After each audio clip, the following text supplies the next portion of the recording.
សង្គ្រាមសម័យបុរាណច្រើនតែត្រូវបានគេចងចាំតាមរយៈការប៉ះទង្គិចគ្នានៃអាវុធដៃនិងសម្រិត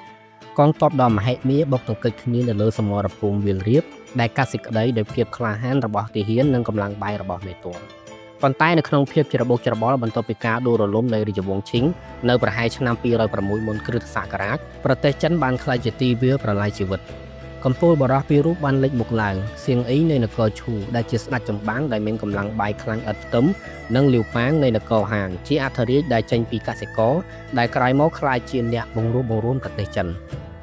ប៉ុន្តែនៅចន្លោះយៈទាំងពីរនេះមានបរោះទី3ម្នាក់ទៀតបរោះម្នាក់ដែលមិនចេះត្រឹមតែច្បាំងលើសមរភូមិប៉ុន្តែជាអ្នករៀបចំវា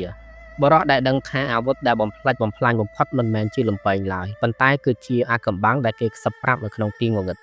ឈ្មោះរបស់គាត់គឺហានស៊ីងគាត់គឺជាមេទ័ពដ៏ឆ្នើមបំផុតម្នាក់ក្នុងប្រវត្តិសាស្ត្រចិនប្រវត្តិសាស្ត្រចងចាំគាត់តាមរយៈយុទ្ធសាស្ត្រដ៏អស្ចារ្យដូចជាការច្បាំងទល់ក្នុងនឹងទឹកឬការឡោមព័ទ្ធទាំង10ទិសប៉ុន្តែទាំងនោះគ្រាន់តែជាល្បែងចុងក្រោយប៉ុណ្ណោះថ្ងៃនេះយើងនឹងសម្លឹងមើលឲ្យហួសពីសមរភូមិយើងនឹងបើកវាំងណូតនៅសង្គ្រាមឈូហានដើម្បីស្វែងរកដៃសម្ងាត់របស់ហានស៊ីនយើងនឹងរៀបត្រដាងពីរបៀបដែលហានស៊ីនបង្កើតបណ្ដាញចារកម្មអ្នករាយការណ៍សម្ងាត់និងអ្នកបំបាក់ផ្លូវចិត្តបែបយុទ្ធសាស្ត្រដែលនាំឲ្យគាត់ឈ្នះសង្គ្រាមតាំងពីមុនពេលព្រួញទី1ត្រូវបានបាញ់ចេញទៅទៀតដើម្បីយល់ថាហេតុអ្វីបានជាហានស៊ីនត្រូវការដៃសម្ងាត់យើងត្រូវមើលស្ថានភាពក្តារអុកជាមុនសិននៅពេលរាជវង្សឈិងដួលរលំសៀងអ៊ីបានបែងចែកចិនជា18នគរគាត់បានផ្ដល់ទឹកដីដាច់ស្រយាលនៅភាគនិរតីទៅឲ្យលាវប៉ាង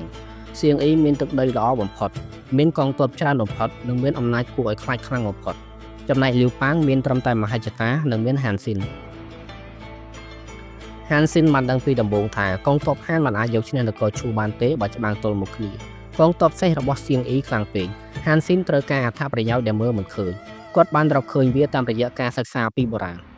យើងដឹងថាហានស៊ីនគឺជាសិស្សម្នាក់ដែលសិក្សាពីសិល្បៈសង្គ្រាមរបស់ស៊ុនអ៊ូតើគោលការណ៍សំខាន់របស់ស៊ុនអ៊ូគឺជាអ្វី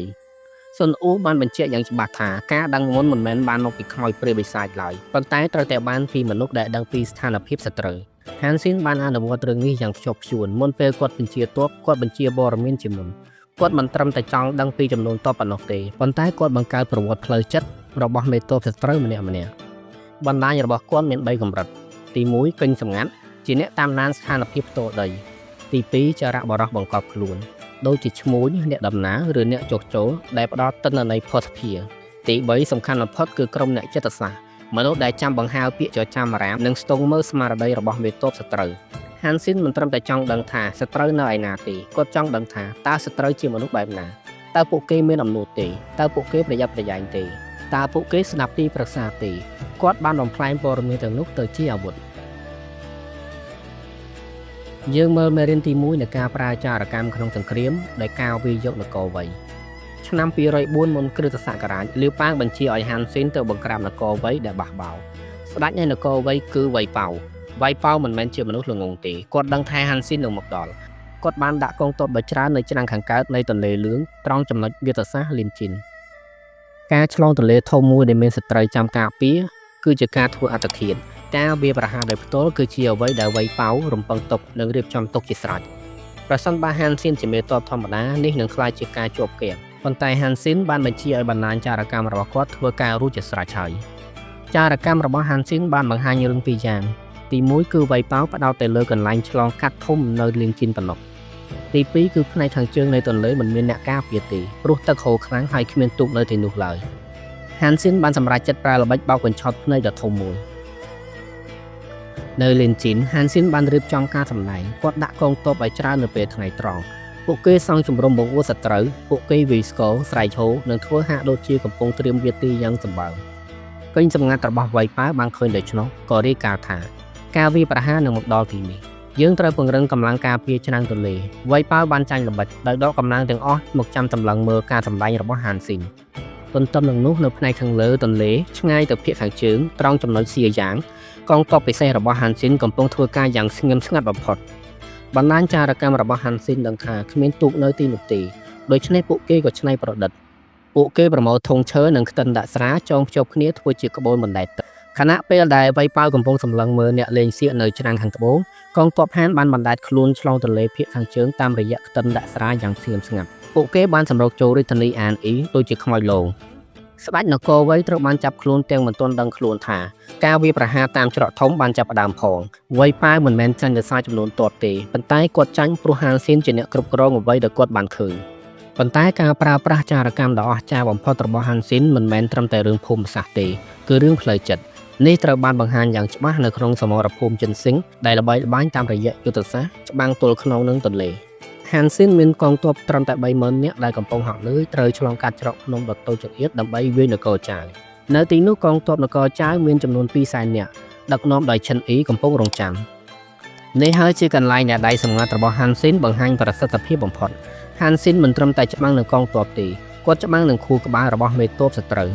តាមរយៈបណ្ដាញចារកម្មនិងអ្នកស្រុកគាត់ដឹងព័ត៌មានសំខាន់មួយអំពីឈិនអ៊ីគឺជាអ្នកប្រាជ្ញដែលជឿលើការច្បាំងតាមក្បួនខ្នាតតាមបែបបរិសុទ្ធថ្លៃថ្នូរគាត់ស្អប់ការប្រើល្បិចកលយើងដឹងរឿងនេះព្រោះទីប្រឹក្សារបស់ឈិនអ៊ីគឺលីជូឈើបានស្នើផែនការដ៏ល្អឥតខ្ចោះមួយដោយស្នើសុំដឹកនាំទ័ព 30000 នាក់ទៅកាត់ផ្ដាច់ផ្លូវស្បៀងរបស់ហានស៊ីននៅក្នុងច្រកភ្នំខណៈដែលស្ដេចឈិនអ៊ីចាំទប់ទល់នៅខាងមុខដោយខាងហានស៊ីននឹងដាច់បាយស្លាប់ក្នុងរយៈពេល10ថ្ងៃឈិនអ៊ីបានបដិសេធផែនការនេះដោយនិយាយថាគាត់មានទ័ពច្រើនលើសលប់មិនចាំបាច់ប្រើល្បិចថោកទាបឡើយតែហានស៊ីនដឹងថាឈិនអ៊ីបដិសេធផែនការនេះដោយរបៀបណាគឺមកពីបណ្ដាញចារកម្មរបស់គាត់មានត្រចៀកនៅខាងក្នុងជំរំសត្រូវស៊ុនអ៊ូហៅមនុស្សប្រភេទនេះថាចារបរោះហួសអ្នកដែលនាំព័ត៌មានពីសត្រូវមកវិញការដឹងថាឈិនអ៊ីនឹងច្បាំងតាមរបៀបអនួតនឹងអាចទីទុកជាមុនបានអនុញ្ញាតឲ្យហានស៊ីនហ៊ានភ្នាល់នឹងជីវិតតាមរបៀបដែលមិនធ្លាប់មានក្នុងប្រវត្តិសាស្ត្រគាត់បានដាក់ទ័ពឲ្យទល់ក្នុងនឹងទន្លេដែលជាទីតាំងដែលស៊ុនអ៊ូបានហាមដាច់ខាតព្រោះវាគ្មានផ្លូវរត់គាត់ដឹងថាទាហានថ្មីរបស់គាត់នឹងច្បាំងស្លាប់ព្រោះដោយសារតែពួកគេគ្មានជំរឿសផ្សេងប៉ុន្តែនោះគ្រាន់តែជាផ្នែកមួយប៉ុណ្ណោះផ្នែកដ៏សំខាន់គឺប្រតិបត្តិការសម្ងាត់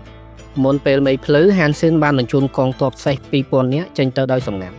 គាត់ឲ្យទង់ក្រហមទៅពួកគេម្នាក់មួយគាត់បញ្ជាឲ្យពួកគេធ្វើដំណើរតាមផ្លូវភ្នំយ៉ាងស្ងៀមស្ងាត់ដើម្បីទៅចាំនៅក្បែរជំរំនគរចៅបញ្ជារបស់គាត់គឺរងចាំសមរភូមិចាប់ផ្ដើមហានស៊ីនធ្វើពុតជាចាញ់ដើម្បីលបួងកងទ័ពនគរចៅឲ្យចេញពីជំរំដ៏រឹងមាំរបស់ពួកគេតែហ៊ាននគរចៅឃើញតែខ្លួនកំពុងឈ្នះក៏បោះបង់បន្ទាយចោលទាំងអស់ដើម្បីដេញតាមសត្រូវនេះគឺជាពេលដែលដៃសម្ងាត់ចាប់ផ្ដើមវិបរកងទ័ពសេះ 2000 នាក់ដែលបង្កប់ខ្លួនបានសម្រុកចូលជំរំទទេរបស់នគរចៅពួកគេហែកទង់នគរចៅចោលហើយដោតទង់ក្រហមរបស់នគរហានពេញបន្ទាយនៅពេលទាហាននគរចៅងាកក្រោយវិញពួកគេបានឃើញរឿងដែលមិនគួរឲ្យជឿបន្ទាយរបស់ពួកគេត្រូវបានគ្រប់គ្រងដោយសត្រូវបាត់ទៅហើយពួកគេសន្និដ្ឋានថាស្ដេចនិងមេដឹកនាំរបស់ពួកគេត្រូវបានចាប់ខ្លួនកងទ័ព 200,000 នាក់បានបាក់ទ័ពភ្លាមហានស៊ីនមិនបានឈ្នះដោយសារចំនួនទ័ពទេប៉ុន្តែឈ្នះព្រោះគាត់ដឹងពីប្រតិកម្មរបស់ឈិនអ៊ីនិងបានដាក់កម្លាំងសម្ងាត់នៅចំណុចមរណៈ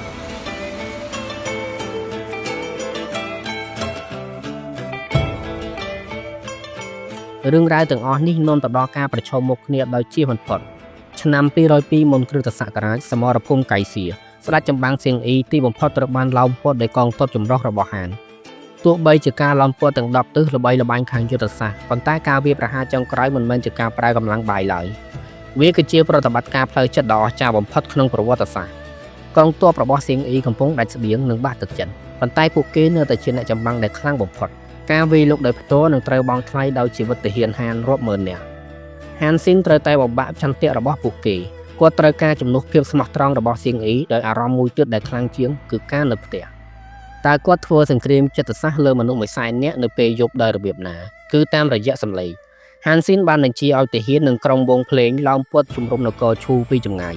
នៅចំកណ្ដាលអាធ្រាត្រតាមសញ្ញារបស់គាត់ពួកគេចាប់ផ្ដើមច្រៀងពួកគេមិនច្រៀងបទជ័យជំនះរបស់ហានទេប៉ុន្តែពួកគេច្រៀងបទចម្រៀងប្រជាប្រិយរបស់នគរឈូដែលជាទឹកដីកំណើតរបស់កងទ័ពសៀងអ៊ី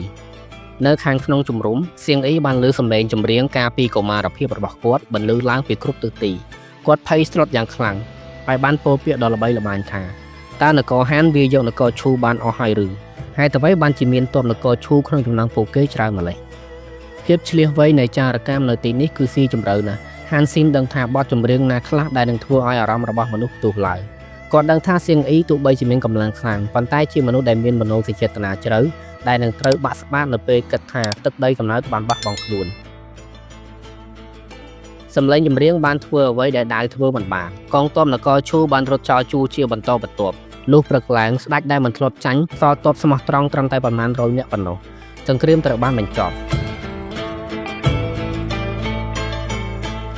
ទេពកោសល្យរបស់ហានស៊ីនមិនមែនត្រឹមតែជាការរំកិលកងទ័ពលើក្តារអុកប៉ុណ្ណោះទេប៉ុន្តែគឺជាការយល់ពីចិត្តរបស់មនុស្សគាត់បានបំផ្លាញសង្គ្រាមទៅជាព័ត៌មានបែបវិទ្យាសាស្ត្រគាត់ប្រើបណ្ដាញចារកម្មការបោកបញ្ឆោតភ្នែកនិងអាវុធផ្លូវចិត្តដើម្បីទទួលបានជ័យជំនះទាំងស្រុង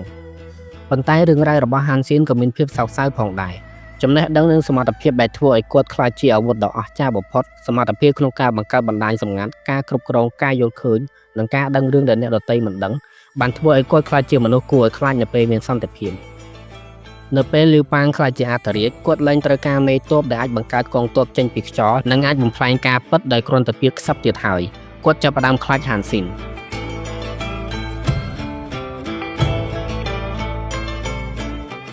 ដៃសម្ងាត់ដែលបានជួយកសាងរាជវង្សហានទីបំផុតត្រូវបានគេមើលឃើញថាជាការគំរាមកំហែងដល់រាជបល្ល័ង្កហានស៊ីនជាគ្រូនៃចារកម្មទីបំផុតត្រូវបានគេប្រហារជីវិតក្រោមការចោទប្រកាន់ពីបទក្បត់ជាតិ